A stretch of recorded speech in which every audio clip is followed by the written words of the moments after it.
할렐루야. 오늘 이 말라기서 3장 본문의 말씀은 지금 새벽 예배 시간에 말라기서를 쭉 묵상해 오던 중에 오늘 연합 구역 예배로 드려서 오늘의 이 말씀으로 함께 은혜를 나누고자 결정을 했습니다. 우리는 많은 말을 입술로 쏟아내며 삽니다. 여러분들의 입술에도 많은 말을 하고 살 텐데 혼자 중얼거리는 말을부터 또 서로 주고받는 말들, 그런가 하면 대중을 앞에 놓고 지금 제가 말씀을 선포하는 것처럼 이런 말, 수많은 말들이 많이 있습니다. 근데 그 많은 말들을 크게 분류하면 그 말로 인하여 선이 이루어지는 말이 있고 그 말로 인하여 악이 이루어지는 말이 있습니다.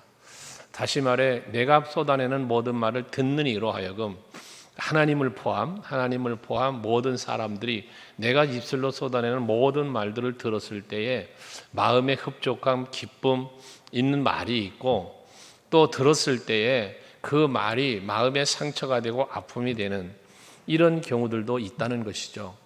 오늘 예배하시는 여러분 모두는 하나님 앞에서 또 사람 앞에서 선한 말, 유익한 말, 복된 말을 많이 하며 사시는 성도들이 되시기를 주의 이름으로 축원합니다. 오늘 본문에서 13절에 보면 완악한 말이라는 말씀을 하고 있는데요. 하나님 앞에서 저들이 완악한 말을 했다는 거예요. 근데 그 완악한 말을 기준을 어디에 뒀냐? 그 완악한 말로 나를 대적하고 라고 말을 합니다. 그러니까 이 완악한 말의 정의는 뭐냐? 하나님을 대적하는 말이었다는 거죠. 그럼 결국 하나님을 대적하는 말이라는 건 뭐겠어요? 하나님의 뜻을 거역하는 말, 하나님의 말씀에 불순종하는 말, 하나님의 뜻과는 반대되는 말을 그 입술에 담았다는 이야기죠. 이게 완악한 말이 되어집니다. 그래서 우리가 항상 말을 하기 전에 여러 가지 생각을 하라는 말들이 있죠.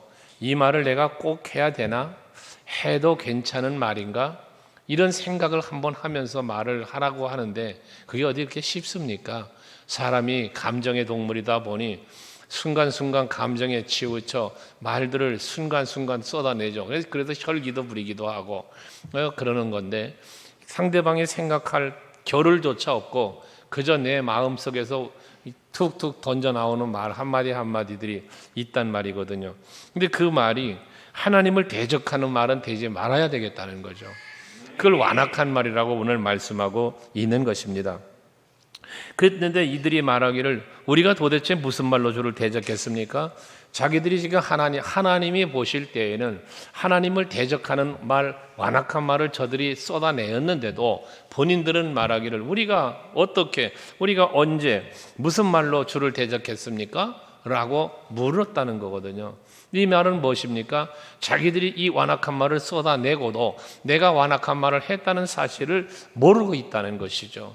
하나님을 대적하는 말을 그 입술에 담고 있으면서도 그렇게 살았으면서도 그런 말을 내가 했다는 사실조차도 기억하지 못하고 있다는 이야기인 거예요.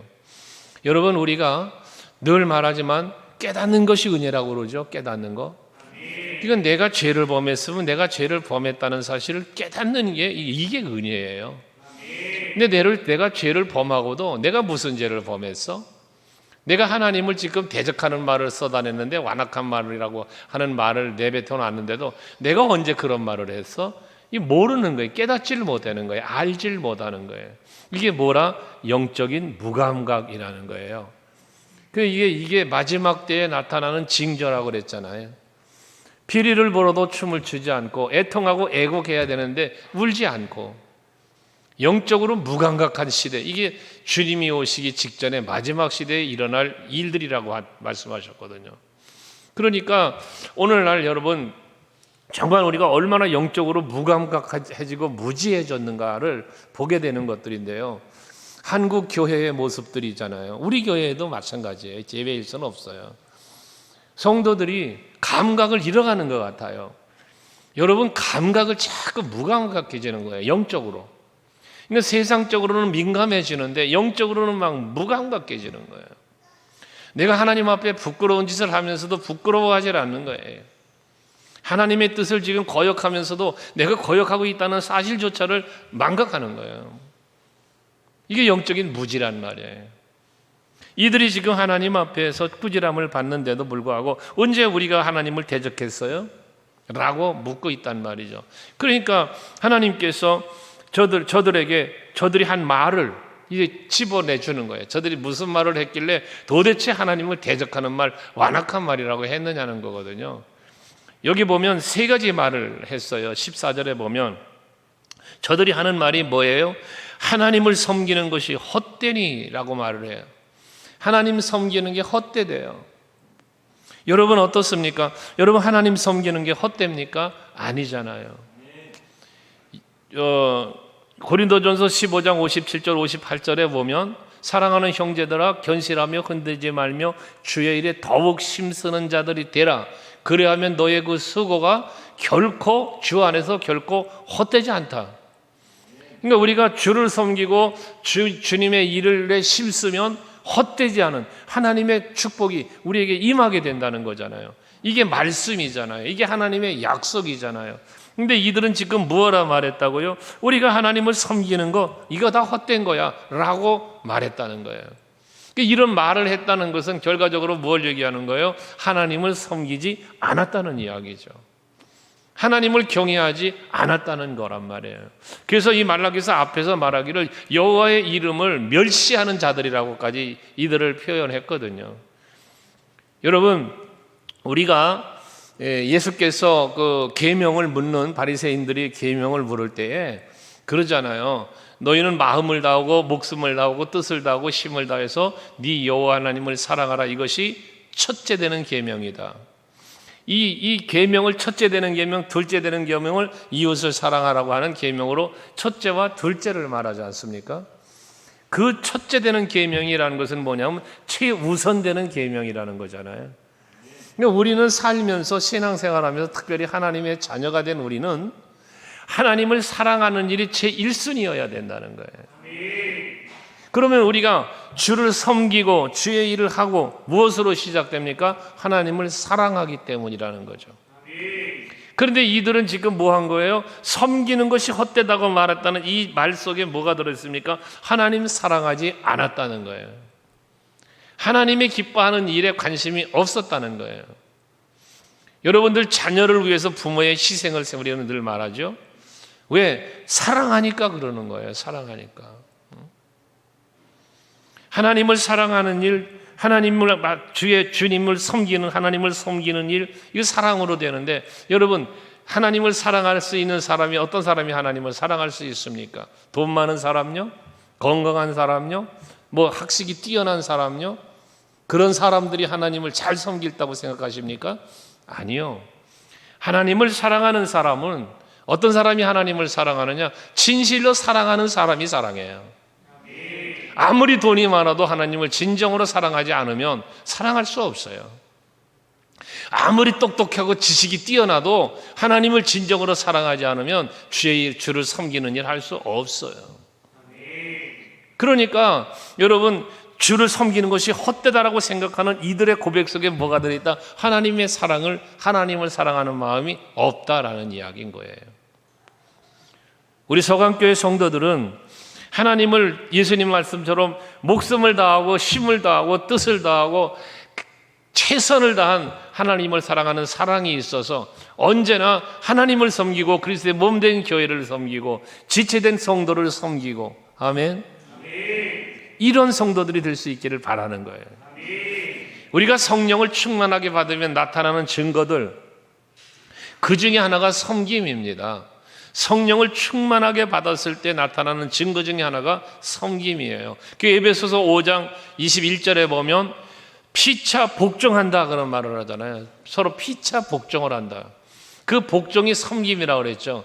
성령이 충만해지면 그런 일이 벌어지는 거예요. 그래서 사도행전 교회들이 뭐 했어요? 재산을 팔아 소유를 팔아 다 제자들 앞에 갖다 놓고 부지하는 일을 했다고 그랬지 않았어요? 이게 바로 성령이 충만하니까 예수의 사랑을 알게 되고 하나님의 마음을 알게 되고 그 계명을 알게 되니까 실천자가 되는 이런 모습으로 보여졌다는 것이죠. 나타났다는 것이죠. 그러나 이들은 지금 뭐 했어? 하나님을 섬기는 것이 헛되다는 말을 했다는 거예요. 이게 완악한 말이에요. 이게 하나님의 뜻을 모르니까 대적하는 말이 되었다는 거예요. 또 이들이 하는 말, 만군의 여호와 앞에서 그 명령을 지키며 슬퍼하게 행하는 것이 무엇이 유익하리요? 그러니까 하나님 앞에서 그 명령을 지킨다는 뭐예요? 순종이죠. 하나님의 말씀 명령을 지키는 것은 순종인데 순종하는 것이 뭐가 유익하냐? 이 말은 뭐예요? 순종하지 않았다는 거예요. 여러분, 순종하는 것이 무엇이 유익하냐? 유익하죠. 순종하는 자에게 축복을 신명기서 28장에 보면 1절부터 14절까지 순종하는 자가 받는 복을 얼마나 나열했어요. 들어가도 복을 받고 나가도 복을 받고 모든 것이 복되다고 약속을 하시지 않았습니까? 하나님의 말씀에 순종하는 건 복이에요. 그런데 이들은 말하기를 명령 지키는 것이 뭐가 유익하냐? 유익하지 않다고 생각을 했기 때문에 이런 말을 했고 하나님의 명령을 지키지 않는 삶을 살았다는 이야기거든요. 여러분 마음에 각인하시기 바랍니다. 하나님의 말씀을 지키고 순종하면 복 받는다. 내 삶에 유익이 있다. 내가 말씀에 순종하면 나에게도 유익, 내 가정에도 유익, 내 삶의 현장에 모든 것이 유익하다. 근데 이들은 뭐가 유익하리요? 유익하지 않다라고 생각했다는 거예요. 그런 말을 했다는 거예요. 또 슬프게 행하는 것이 무엇이 유익하리요? 이 슬프게 행한다라는 건 뭐냐? 눈물로 회개하는 거예요. 눈물을 흘리며 회개하는 것이 뭐가 유익하냐라고 말을 하고 있다는 것이거든요. 그런데 여러분 어떻습니까? 회개하면 하나님은 너희의 죄가 주홍같이 붉을지라도 양털처럼 시게 해주시겠다고 그러셨죠. 요한일서 1장 9절에 보면 하나님은 밉보시고 의로우셔서 우리가 우리의 죄를 자백하면 다 사해 주신다고 그러죠. 회개하는 것은 왜 유익이 없어요? 죄사함을 받는데. 사도 베드로는 사도행전 2장 42절에서 회개하여 죄사함을 받아라. 그리하면 성령을 선물로 받으리니. 회개의 눈물을 흘리는 자에게 하나님은 죄사함의 은총을, 성령의 충만함의 은총을 베풀어 주셨단 말이에요. 히스기야 왕은 병들어 죽게 되었을 때 하나님 앞에 기도하니까 하나님이 뭐라 그럽니까? 내가 내 눈물을 보았다잖아요. 여러분, 하나님 앞에 흘리는 눈물은 유익한 거예요. 여러분의 하나님 앞에 흘리는 눈물을 보시고 하나님은 여러분을 긍휼히 여기시고 여러분에게 은혜를 베푸시는 거거든요. 그런데 이 사실을 모르니까 이들은 뭐 하는 거예요? 회개하지 않고 죄 가운데 늘 머물러 있는 거예요. 그러니까 완악한 말이나 했었고 하나님을 대적하는 말만 하고 섬기지도 않고 순종하지 않고 회개하지 않았다는 이야기거든요. 우리 서강교회 성도들은 처음에 말한 영적인 감각이 예민해지셔서 항상 하나님 말씀을 들을 때마다 그 말씀에 순종하고 죄를 깨닫게 되면 즉시 회개하고 눈물로 회개하고요. 다윗처럼 침상을 적셨다고 하는 그런 것처럼 뜨거운 눈물로 하나님 앞에 회개할 수 있는 여러분 되시기를 바랍니다. 거기에 하나님의 은혜가 있단 말이에요. 그러면서 저들의 잘못된 판단이 15절에도 또 계속해서 이어지는데 저들은 어떤 판단을 하고 어떤 말을 하고 어떤 생각을 했는가, 이들이 말하는 게 이 완악한 말과 이 악한 말의 연장선상인데요. 15절도 거기 보면 지금 우리는 교만한 자가 복되다 하며 그래요. 교만한 자가 복되다고 자기들이 말한다는 거예요. 여러분 어떻습니까? 교만한 자가 복됩니까? 성경은 분명하게 답을 주죠. 잠언 16장 18절 여러분 많이 암송하시는 분들일 거예요. 같이 한번 읽어볼래요? 잠언 16장 18절 시작. 교만은 패망의 선봉이요 거만한 마음은 넘어짐의 앞잡이니라. 여러분 교만은 패망의 선봉인데 어떻게 교만한 자가 복이 있다고 이들은 생각하고 말합니까? 잘못된 거죠. 이거 잠언 22장 4절도 여러분 말하죠. 교만한 자가 복된 게 아니라 겸손한 자가 복되다고 말하잖아요. 시작. 겸손과 여호와를 경외함의 보상은 재물과 영광과 생명이니라. 할렐루야. 겸손한 자에게 복이 있다고 성경은 말하고 있지 교만한 자가 복되다고 말하질 않아요. 교만한 자는 패망의 선봉이라 그랬잖아요. 야고보 사도와 베드로 사도가 말한 걸 보세요. 야고보서 4장 6절에 보면요, 동일한 얘기예요. 야고보 사도가 한 말, 베드로가 한 말이 같은 내용인데요. 거기 보면 교만한 자는 뭐 한다고 그래요? 물리치신다 그래요. 베드로는 대적하신다고 그랬고요. 그리고 겸손한 자에게는 은혜를 주신다고 그랬어요. 베드로전서 5장 5절도 동일한 말이에요. 거기 보면 마찬가지잖아요. 겸손으로 홍해를 덜이라 하면서 하나님은 교만한 자를 대적하시되 겸손한 자들에게는 은혜를 주신다.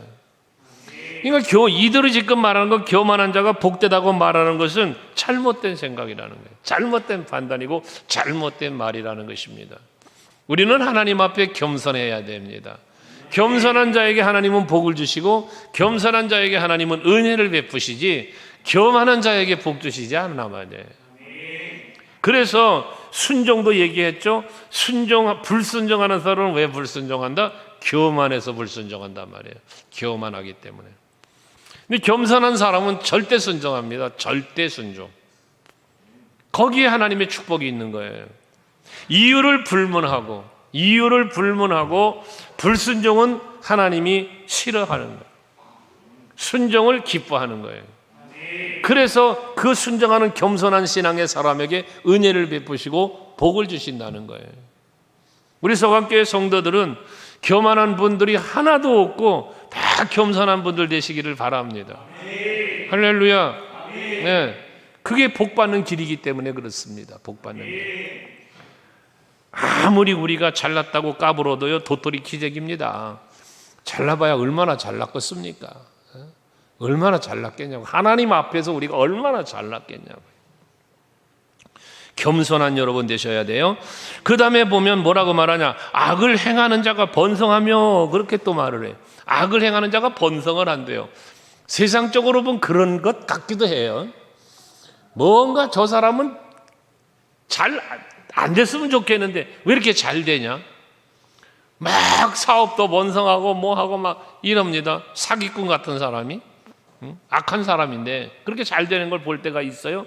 하지만 성경은 우리에게 뭐라고 말합니까? 악을 행하는 자들에게는 절대로 번성이 없어요. 하나님의 저주가 있지. 여러분, 시편 1편 4절 말씀에 보시면요, 복 있는 사람을 1절부터 3절까지 말하잖아요. 그런데 4절에 보면 뭐라고 말합니까? 악인들은 그렇지 않다는 거예요. 복 있는 사람은 시냇가에 심은 나무가 철을 따라 열매를 맺으며 그 잎사귀가 마르지 아니함 같다. 이런 은혜와 복을 누리지만 악인들은 그렇지 않다는 거예요. 어떻게 된다? 악인은 오직 바람에 나는 겨와 같도다.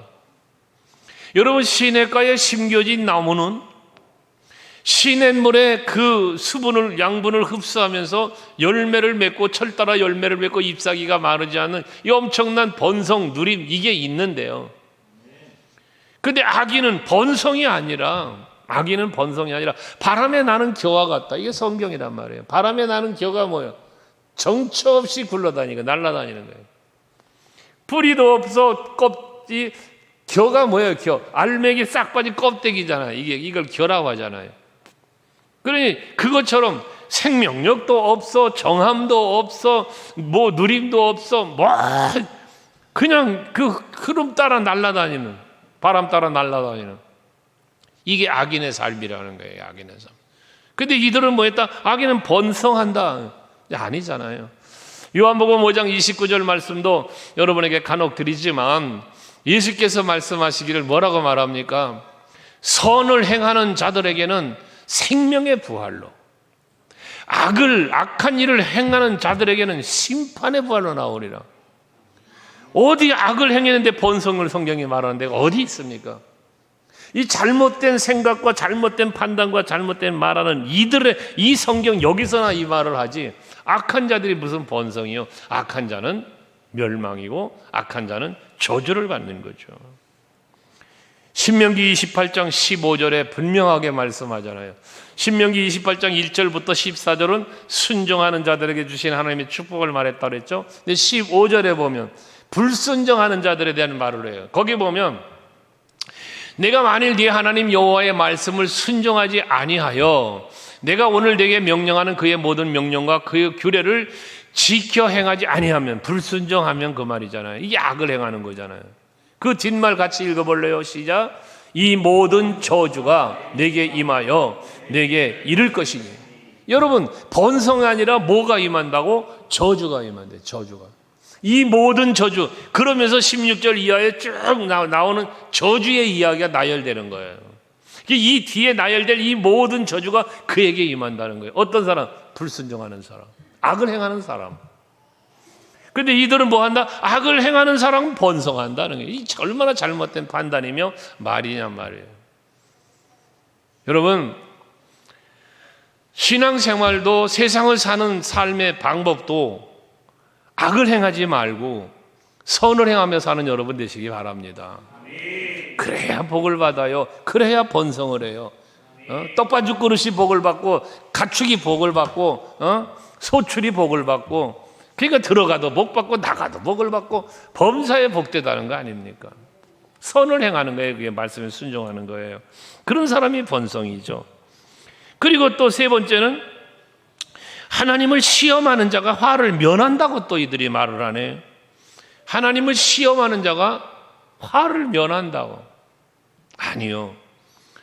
신명기 6장 16절 말씀에 보면 너희가 마사에서 시험하는 것까지, 이 물 때문에 다투어서 그랬던 게 마사의 현장이잖아요. 르비딤에서도 그랬고. 그런데 이들이 하나님을 뭐 했다? 여호와를 시험하지 말고 그래요. 하나님을 시험하지 말라는 거예요. 이 신명기 이 말씀을 인용해서 예수께서 마태복음 4장 7절에 마귀가 예수님을 시험하잖아요. 3번 시험할 때에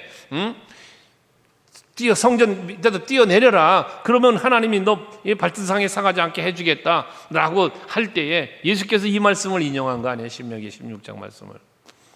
거기서 뭐라고 그랬어요? 기록하되 주 너의 하나님을 시험하지 말라 하였느니라. 성경은 하나님 시험하지 말라 해서, 물론 말라기 앞에 상장 말씀 11절을 이야기할 때 하나님 시험해 보라고 그랬죠. 이건 무슨 시험이었어요? 하나님 이 말하는 말라기 3장 앞에서 말하는 그 10절에서 말하는 시험은 복을 주나 안 주는가 시험해 보라는 이야기였죠. 근데 지금 이들은 전제 조건이 뭐예요? 하나님을 시험하는 자 화를 면한다. 아니에요, 여러분. 아닙니다. 출애굽기 17장 7절에 보면 그 르비딤에서 물 때문에 또 다퉜잖아요. 물 때문에 다투는데 그 다투고 난 뒤에 이들의 생각을 말하는 거예요. 이게 뒤에 그거 보면 뭐라 그래? 7절 맨 마지막 부분에 보면 그들이 여호와를 뭐 했어요? 시험하여 이르기를 여호와께서 우리 중에 계신가 안 계신가 하였습니다. 여러분, 지금 반석에서 물을 내서 마시게 해주시는 놀라운 기적의 현장이에요. 지금 거기가. 그런데도 불구하고 하나님이 우리 가운데 계신가 안 계신가 하였더라. 이렇게 하나님을 시험하고 하나님을 의심하고 그런 모습이 이들에게 있었다는 거죠. 그러면서도 그들에겐 화가 미치지 않을 것이라고 잘못된 판단, 잘못된 생각, 그리고 완악한 말을 쏟아내는 이들의 모습이 보여지고 있는 것입니다. 이렇게 이들에 대해서 하나님은 지금 뭐 하는 거예요? 꾸짖으시는 거단 말이에요. 너희가 내 앞에서 완악한 말로 나를 대적하였으니 하나님께서 이런 말들을 한 그들에게 이제 뭐 할 것이냐? 이제 심판한다는 거예요. 구별하실 거라는 얘기를 하는 거예요. 그게 16절 이하에 말씀하는 건데 그때에 라고 말씀하시죠.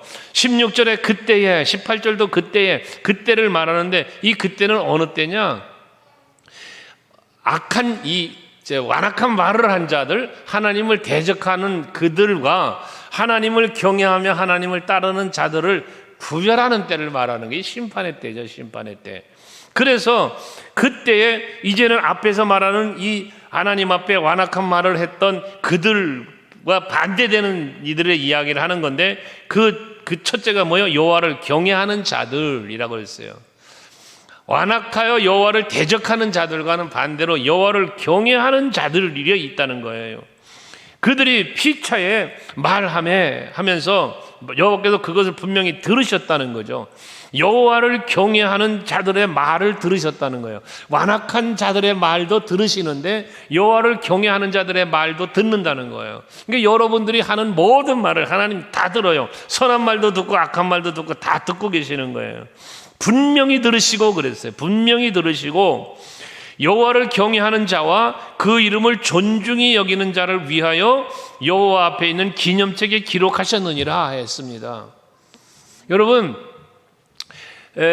여호와의 이름을 멸시하는 자들, 그래서 하나님 앞에 제사를 드리는데도 거짓된 제물, 가증스러운 제물, 더러운 제물을 드렸다고 했던 이들, 그리고 말조차도 완악한 말, 대적하는 말을 쏟아냈던 저들, 그런 자들과는 다르게 여호와를 경외하고 그의 이름을 존중히 여기는 자들의 이름을 기념책에 기록했다는 거예요.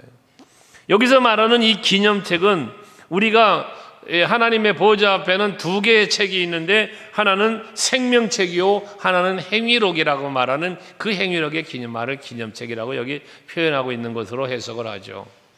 여러분들이 예수를 구조로, 나의 구조로 영접하고 믿는 순간 여러분의 이름이 생명책에 기록이 돼요. 여러분 구원받은 하나님의 자녀가 된 거예요, 그게요. 그런데 이 기념책에 기록되는 건 뭐냐? 이건 상급과 직결되는 거로 해석들을 하잖아요. 여러분들의 이름이 이 기념책에 수없이 기록되기를 바라는 거예요. 생명책에는 이례적으로 기록이 되어 있죠.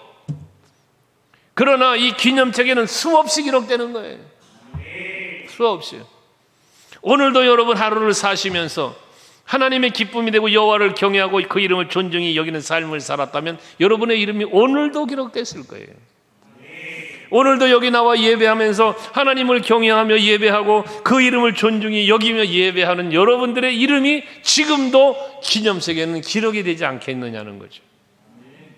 이게 얼마나 큰 은혜며 복입니까? 이것을 여러분이 믿어야 된다는 거예요. 여러분, 하나님 앞에는요 절대 공짜 없어요. 절대 헛된 게 없습니다. 앞에 악인들은 뭐라고 그랬어요? 하나님을 섬기는 것이 다 헛되다고 그랬잖아요. 근데 아니라니까요. 헛되지 않다니까요. 여러분들의 조그마한 정성 하나도 헛되질 않아요. 헛되질 않아요, 여러분. 어느 분의 간증을 들었는데요. 육신의 병이 들어가지고 산부인과 쪽으로 여자 집사님이셨다는데 이 부인과 쪽으로 병이 있어서 몸이 연약해져가지고 이렇게 뭐 할 일도 제대로 못하고 건강도 안 좋고 그러다 가진 돈도 없고 그런데 자기가 할 수 있는 것은 기도밖에 없었다는 거예요. 기도.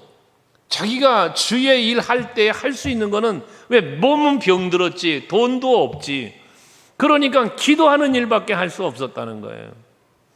하지만 그 기도는 뼈를 깎는 듯한 기도를 했다는 거죠. 그만큼 간절하고 내가 몸으로 나가 헌신할 수 없고 봉사할 수 없고 내가 물질이 넉넉하여 물질로도 할 수 없으니 기도로 헌신했다. 정말 눈물로 기도하며 하나님 앞에 기도를 했다는 거예요. 그런데 그 기도의 응답이 되어 그 동생이 잘 되고 교회 안에 속한 감리교 집사님인데 그 속회가 속회에서 기적이 일어나고 그랬다는 간증이 있어요. 간증. 여러분, 하나님 앞에 기도 공짜 없습니다. 하나님 앞에 예배 공짜 없어요. 여러분, 하나님 앞에 봉사, 헌신, 수고, 땀 흘리는 거 절대 헛된 거 없습니다. 공짜 없어요. 하나님 앞에 행한 대로 갚으신다잖아. 아멘 되시죠? 그러니까 여러분들이 신앙생활 하시면서요 예배도 기도도 찬송도 헌신과 봉사도 다 여호와를 경외하는 마음, 그 이름을 존중하는 마음으로 여러분들이 행하시면 기념책에 다 기록된다는 사실을 믿으시기를 바랍니다. 뿐만 아니라 17절에 보면 내가 정한 날에 그들을, 여기서 말하는 그들은 누구요? 여호와를 경외하는 이들, 여호와의 이름을 존중히 여기는 이들을 말하는 거예요. 기념책에 기록된 이름, 그들을 말하는 거예요. 그들을 나의 특별한 소유로 삼을 것이요 그랬어요. 나의 특별한 소유로 삼는다. 여러분, 너는 나의 소유된 백성이요 그러죠. 너희는 나의 소유된 백성이야.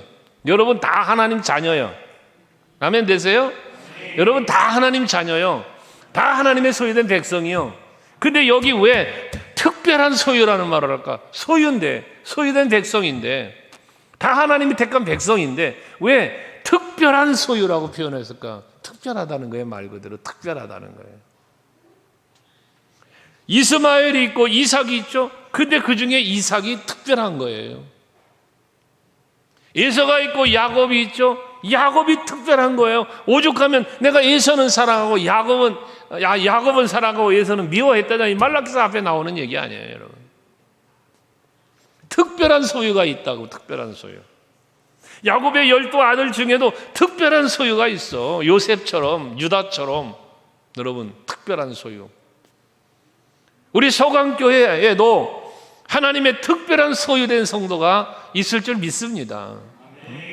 그것이 오늘 예배하는 여러분들인 줄로 믿고요. 여러분 기왕이면 보편적 소유도 복이지요. 보편적 소유도 내가 하나님의 소유됐다는 자체가 복이지요. 그러나 기왕이면 특별한 소유, 눈에 띄네. 과자 이름 아니고요. 하나님이 딱 보니까 눈에 띄는 거야. 이세의 8아들이 있는데요. 그 8아들 중에 하나님의 눈에는 다윗이 특별하게 띄는 거예요. 다윗이. 그리고 그에게 기름 부어 사울 왕을 대신하여 왕으로 세우잖아요. 이 특별한 존재. 여러분들이 바로 그런 분들 되시기를 바랍니다.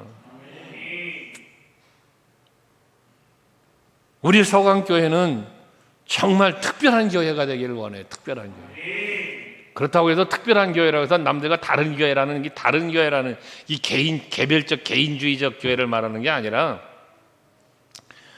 그리스도의 몸 된 교회로 모델이 되는 교회.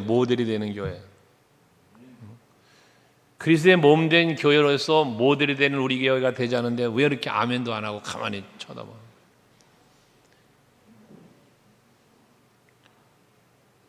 전 세계 수많은 교회들 중에 모델이 되고 중심이 되고 주류가 되는 교회. 우리 교회 그런 교회가 되자는 거죠. 그런 교회로 우리가 만들어가야 되지 않겠냐는 거예요. 이게 특별한 소유예요. 특별한 소유. 그러면서 이어진 말씀, 사람이 자기 섬기는 아들을 아낀같이 내가 그들을 아낀다. 12아들 중에 특별히 요셉을 사랑했잖아요. 야곱이. 이 특별한 사랑, 그것처럼 특별히 아끼는 채색옷대에 피고 하나님이 여호와를 경외하며 그 이름을 존중히 여기는 자들을 그렇게 아끼신다는 거예요. 아끼신다. 여기서 아낀다는 표현은 살피신다, 지키신다, 보호해 주신다. 이런 의미를 다 가지고 있는 거거든요. 여러분, 하나님이 여러분을 아끼시면 아무도 여러분을 해할 수가 없어요.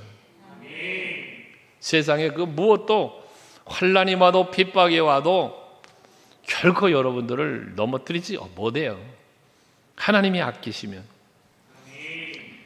그래서 그런 때가 이제 온다는 거지. 그래서 앞에는 여호와의 이름을 멸시하고 거짓되고 더럽고 완악한 말을 하고 이랬던 무리와 이렇게 된 무리들을 이제 구별해서 말씀하셨잖아요.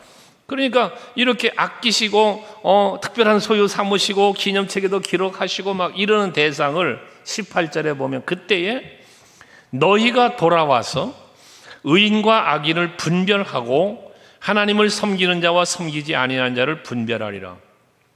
마지막 그때가 되면 하나님의 심판이 때가 되면 분별한다.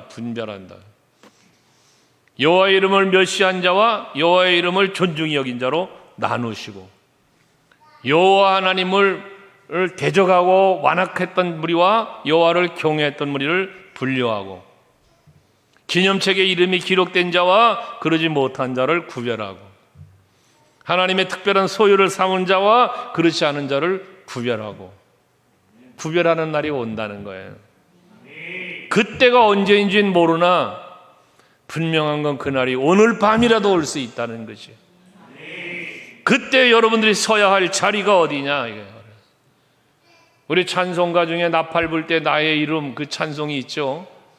그것처럼 주님 오시는 날에 일단 생명책에 기록된 이름이 호명되어 들림받고, 그 다음 기념책에 기록된 이름들이 호명되며 멸류관과 상급이 주어질 때에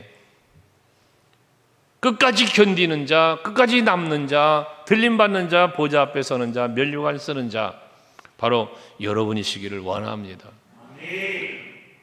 추워도 바깥 어두운 곳에서 이를 갈미 있으리라의 대상은 우리 서강교회는 한 사람도 없기를 간절히 바라고, 모두 다 기념책에 이름이 얼마나 많이 적혔던지, 여러분의 이름이 호명된 뒤에 이런 일을 했고 저런 일을 했고 이렇게 이것저것 수많은 기념될 만한 일들이 줄줄이 여러분들의 이름 뒤에 읽어질 수 있도록, 여러분 정말 아름다운 신앙생활, 멋진 신앙생활, 복된 신앙생활 해가는 여러분 되시기를 주의 이름으로 축복합니다. 할렐루야. 기도하십시다.